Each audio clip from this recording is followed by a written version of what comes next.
Cases in Ontario reach a new high with vaccination programs ramping up. Indicator about COVID-19 in Ontario suggests we're heading in the wrong direction. As officials work to administer the shots, healthcare workers wonder how much the system can take, with the full impact of holiday gatherings still unclear. And everybody needs to rally together right now. This is an absolute crisis in Ontario. Calls continue for the military to intervene in the province's long-term care homes after the deaths of dozens of residents. And to me, it just seemed ridiculous to cancel those 3 sports. The uphill battle for downhill sports. Thousands sign a petition demanding ski hills be reopened in the province. This is CBC Saturday News.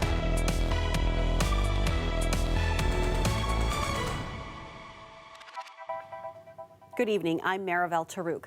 Ontario is once again posting a record number of COVID-19 cases with 3,363 reported today. That's just slightly above the last record set on Thursday. The province also released yesterday's numbers with about 2,500 cases and 95 deaths over the last 2 days. Peel had the highest number of new cases today with 713. Toronto reported 700. There were 395 in York Region and 226 in Windsor, Essex County. There's a similar picture across the country. COVID-19 cases are on the rise, with Canada nearing almost 600,000 infections total. There is a glimmer of good news, though, as more vaccines are administered. Nicole Ireland delves into the numbers.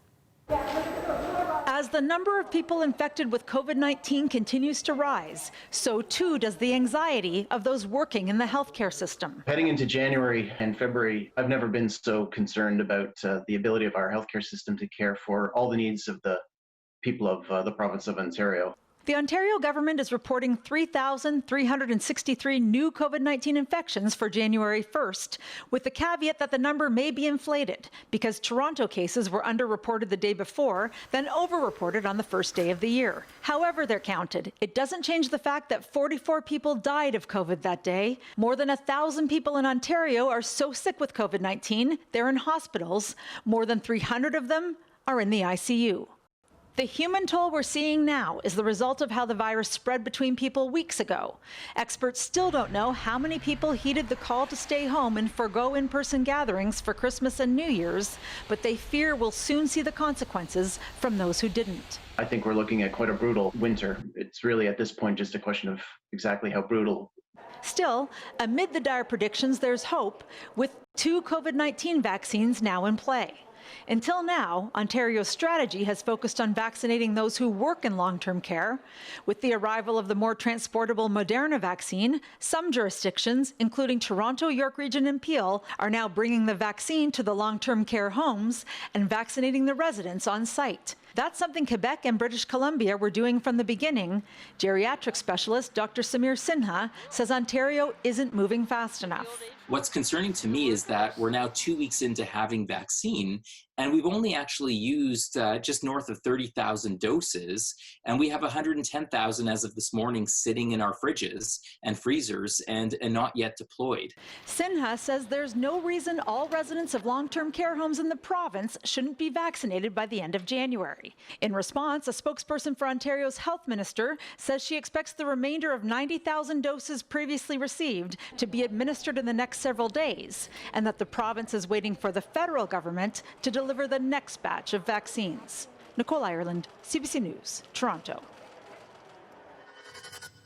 As hospitals continue to see COVID-19 infections increase, and so do long-term care homes. About 1/3 of all Ontario long-term care homes are experiencing an outbreak. The number of deaths also shooting upwards, with more than 150 in the last week alone. A number of those deaths at Tender Care Living Centre in Scarborough. At least 60 residents have died after an outbreak there. Today, protesters stood outside the home calling for change. Magda Gabriselasa was there. And see more life. Calvin Lung is speaking up for all the residents at Tender Care Living Centre. His mother is among them. We still have a little bit like a scary moment when we learned that, her roommate test positive. So in that few days there, really hard. So far, her COVID tests have come back negative, but the outbreak continues. Today, the home reported that 60 residents have died. That's 7 more than reported yesterday. Nationalize long-term care. This protest was organized to demand changes to long-term care in Ontario and across the country. Currently, 187 homes in the province are dealing with outbreaks. This is an absolute crisis in Ontario. Doug Ford needs to call in the military, get some extra help for a start. Then we need to start actually fixing what's happening in long-term care. That call for military intervention is being echoed today by the Ontario Health Coalition. But that can't stand alone. I mean, the province has to do, like Quebec did, a big recruitment drive. It needs to start right away and get thousands of staff into the homes. There is no other option. The alternative is unconscionable. The Ministry of Long-Term Care did not answer questions today about whether the military would intervene, saying that it works with its partners to help improve infection control measures and staffing at homes facing outbreaks. Back at Tender Care Living, where North York General Hospital now runs things, there is one possible sign of improvement. There had been no new cases of COVID among staff or residents for 3 days in a row. Long hopes that continues because for now, Every time the phone rings, show that the tender care, he's scared. Magda Gebrselassie, CBC News, Toronto. Education workers from around the GTA held a car caravan outside Queen's Park this afternoon, demanding support for those impacted by extended winter break school closures.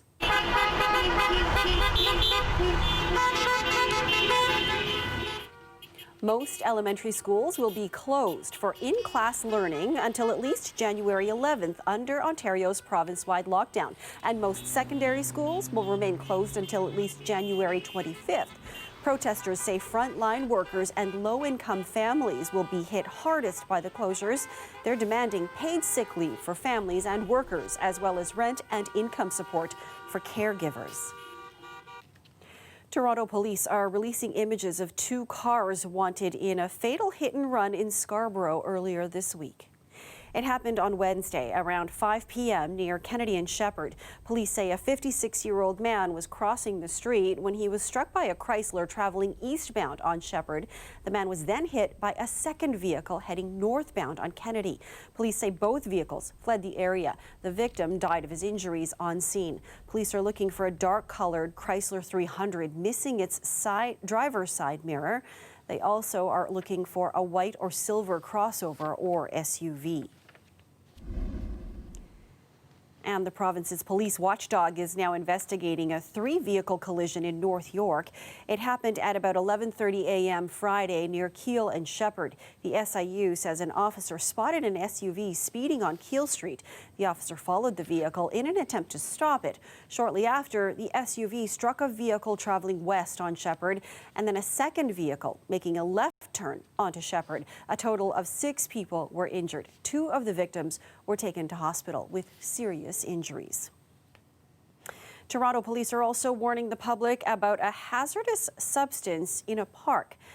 Police say they found several of these 2-liter plastic bottles near McCowan Road and Eglinton Avenue East yesterday afternoon. They contain a white substance, and police say the contents are combustible and considered hazardous. They're asking anyone who may come across a bottle to not touch it, but give it to them and call police.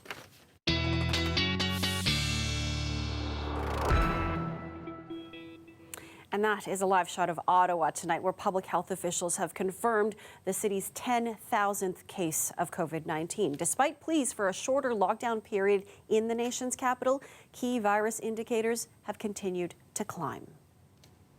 So let's join Christina now with a look at the forecast. Whether you like the cold or not, Christina, we had a pretty beautiful snowfall to start the weekend. That's a great way to look at it. A Happy New Year to you, Maribel, and everybody watching at home. So I do have some good news, though. We've got mild conditions on the way, so that's a nice change for us. First, let's take a quick look at this almanac. January 3rd, the coldest it's been, -26. The warmest, 13.9. We enjoyed a high of 2 degrees today in Toronto. Let's take a quick look at our overnight. We saw those beautiful visuals from Parliament Hill. Well, Ottawa, you are going to be getting a little bit chillier overnight, reaching about -7 degrees for 11 p.m. But here's the good news. It's all about those clear skies. Toronto -3 degrees, Windsor just 1 above the freezing mark. But those clear skies are going to be short-lived because your Sunday morning, here comes in our next system. 1 degree feels like -4 for our morning. Here's a closer look at that. That high pressure rolls out. Here comes in this system from the south of the border. So the U.S. is seeing the system push right up the eastern seaboard, and this is going to be bringing us some light flurries. But this is a morning event. It's not a full day event. Through your Saturday morning, Brampton's going to see about 5 centimeters. Toronto, you're really within that 3 centimeter mark. So we're not looking at a lot of snowfall accumulation. Your Sunday morning, waking up to those flurries, Toronto, 1 above freezing, Peterborough right at the freezing mark. And then I've got some more news coming up in your long range forecast. We're looking at a mild week ahead. Okay, so we'll see you in a few minutes. Thanks, Christina. Okay, great. Thanks. Well, normally Ontario's ski and snowboard hills would be jam-packed on a weekend like this, but they're facing a troubling start to the new year. The province-wide lockdown has forced the closure of all Ontario ski hills. But as CBC Toronto's Lisa Nacarado reports, one Bradford man is hoping to change that decision. Normally on a Christmas break weekend, this hill at Upland Ski Club in Thornhill would be packed with people. But life in the time of COVID-19 is anything but normal. The chairlifts are still. There are no skiers on this hill or any other in Ontario. You can skate, snowshoe, shoot guns, and everything else, which are all sports that you're not going to be doing masked. You're not going to be doing with any PPE. Dwayne Cardoso lives in Bradford. He and his family love to snowboard, and he says it's ridiculous to allow other outdoor activities while the ski slopes are closed. Last week, he launched an online petition to reopen the hills, and the signatures are adding up. Well, a week later, we're at a little over 80,000, and it took off in the first day, just went astronomical since then. So apparently it is something that interests, many families throughout Ontario. The closure of ski resorts at the start of the December 26th province-wide lockdown came as a surprise for operators who were complying with local health regulations and thought they would be allowed to stay open. We've adapted our operations quite a bit going into ski season. So by all accounts, we thought we had everything dialed and following the guidelines. So if there's something else that ski operators need to do, we want to understand what that is. The Ontario Ski Resorts Association says the situation for the province's ski areas is the worst it's been in 45 years. In a sector that employs 11,000 people, the current closure could put many smaller operations out of business permanently. But as of today, we're almost 10,000 lost jobs or furloughed jobs in our sector, and about $88 million in expenses and lost revenue. The OSRA plans to meet with government ministers this week to discuss reopening, but for now, the slopes will stay bare. Lisa Nacarado, CBC News, Toronto. Everybody wants to feel like they have a home to go to, and it's not just a roof over their head. So for young people, placing them in a family, absolutely, they don't belong in institutions. Coming up, the push to keep a program for homeless youth running amid the pandemic. Stay with us.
Some breaking news out of northern Alberta. 4 people have been killed in a helicopter crash. The craft went down in a farmer's field in Birch Hills County. They believe the victims were a couple and their 2 children. Investigations into the crash are ongoing. Concerns are growing over the recently discovered variant of the pandemic virus in the UK. A new study confirms the variant can spread quickly at a rate that has some sounding the alarm. Dominic Velitis reports. Researchers at Imperial College London say the coronavirus variant is far more transmissible than the previous version. They think it increases the so-called R number, the reproduction number, by somewhere between 0.4 and 0.7. Now, at the moment, the UK's R number, which needs to be kept below 1 for the number of cases to fall, is at about 1.1, 1.3. And we are seeing a big increase in the number of cases as a result. Indeed, the country has recently seen more than 50,000 cases a day. One of the really worrying things about this study, though, is it suggests transmission of the variant may have actually increased during England's lockdown in November. Here's Professor Axel Gandhi, one of the authors behind Imperial College London's new report. With this increase in the R number, all of a sudden, instead of a decrease of 30%, we get a massive increase. The number of cases over the same period could triple. So this is more or less the most serious change in the virus that we've seen since the epidemic began. So it's possible those strict measures that were in place during England's November lockdown failed to tackle this new variant. And that has led scientists, including some of those behind this report from Imperial College London, to call for even tougher measures to be introduced. And of course, it is no longer a UK problem. Although the new variant was thought to have originated in southeast England and can now be found throughout the country, it has since been identified in other countries, including Canada. Although there's nothing to suggest it is any deadlier than the previous strain, it does appear to spread much quicker, and that has potential implications for health services in countries where it gets a grip. Dominic Velitis, CBC News, Bristol, England. And Britain's battle against the pandemic now includes mixing vaccines. According to guidelines set out New Year's Eve, people can be given 1 vaccine, then a second dose of another if one is in short supply. Health officials say this would only happen in extremely rare circumstances. While government officials are not recommending it, they say it is a better option than not receiving the second dose at all. And police in France today shut down a rave that began New Year's Eve. An estimated 2,500 attended, defying pandemic restrictions. Clashes erupted when police arrived Thursday night. Reinforcements were called, with hundreds of police descending on the party today. 1,200 notices were issued for pandemic restriction and drug offenses. Back here in the GTA, the pandemic has cut off essential supports for some of the most vulnerable people, including a program that kept young people experiencing homelessness off the street by giving them a temporary home in people's spare bedrooms. Organizers say they hope to get the program back up and running. Nicole Ireland has that story.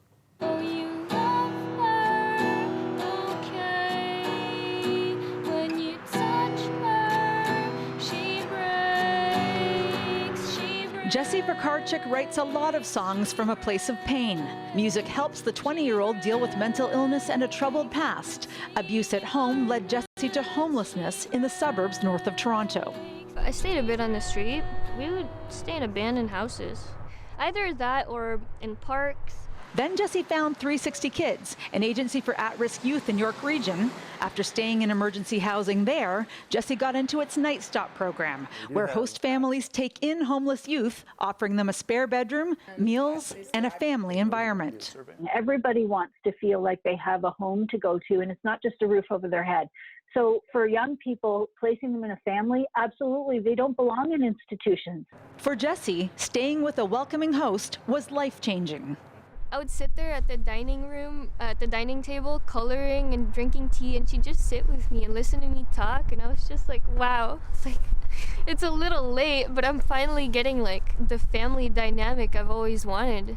But when COVID-19 struck, the Night Stop program ground to a halt. For a lot of our host families, that became very difficult. They were no longer able to take our kids into their homes.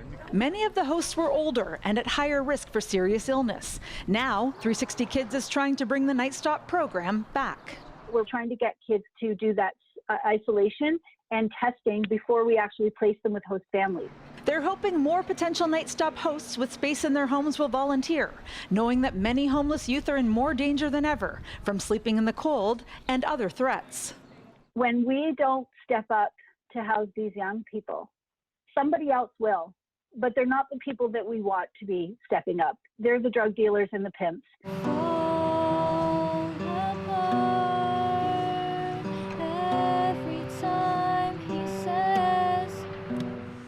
Jessie now has a job, is going to school, and has stable housing with a boyfriend. And after Night Stop showed people care, feels positive about the future. Jessie hopes the program will restart soon so other homeless youth can feel that too.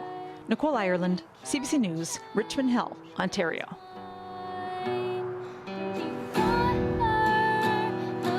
Live shot of Windsor for you tonight. A nice mild evening with some snow overnight. More details on what looks like a very gray week across the board just after the break.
Christina's back with a look at the long-range forecast. We're in a new year, but it seems the same mild temperatures for now. Exactly. So mild temperatures for the week ahead, and then come Thursday, Friday, we could be dealing with the system. But let's get into those details. Okay.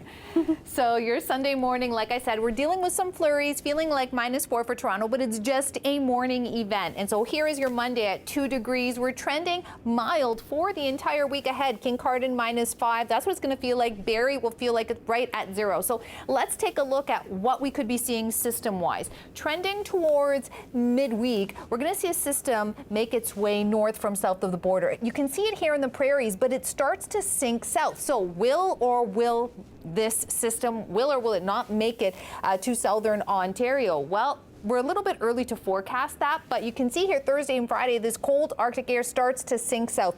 And if it does, that means we could be dealing with a system on its way and some cooler temperatures. But for now, let's take a quick look at what we have to look forward to for our Sunday and then the rest of the week. So here are your flurries for your Sunday. Monday, sun peaks out. Tuesday, here's your cloud cover. Wednesday, Thursday, and Friday, though, we're going to be seeing several hours of sunlight. Thursday and Friday are going to be the days that we're going to be seeing the most amount of sunlight. Windsor, Ontario, here is your mixing. Boy, have we been dealing with rain and freezing rain for extreme southwestern Ontario. Monday, we get our break. Tuesday, here's your cloud cover. Wednesday, Thursday, Friday, sun does come out. You can see the temperatures trending right at pretty much at seasonal. Seasonal should be about 2 degrees for our afternoon high. And into the nation's capital, your Sunday, here's your cloud cover. Monday, the sun does peek out. Tuesday, it looks like we could be dealing, as I said, that system starts to creep up. We could be dealing with some flurries. Wednesday and Thursday, your sunshine. Friday, -4 degrees. So as I mentioned, it's a little early to forecast, but by the end of the week, we could be dealing with the system. But for the week ahead, get out there and enjoy some mild conditions. Yes, I think I will do just that. Absolutely, and we'll see you again tomorrow. Perfect. Thanks, Christina. Thank you. And that's our show for you tonight. Thank you for watching. We're going to leave you with some shots of Toronto residents taking advantage of those warmish temperatures today. But always stay safe, everyone, and have a great night tonight.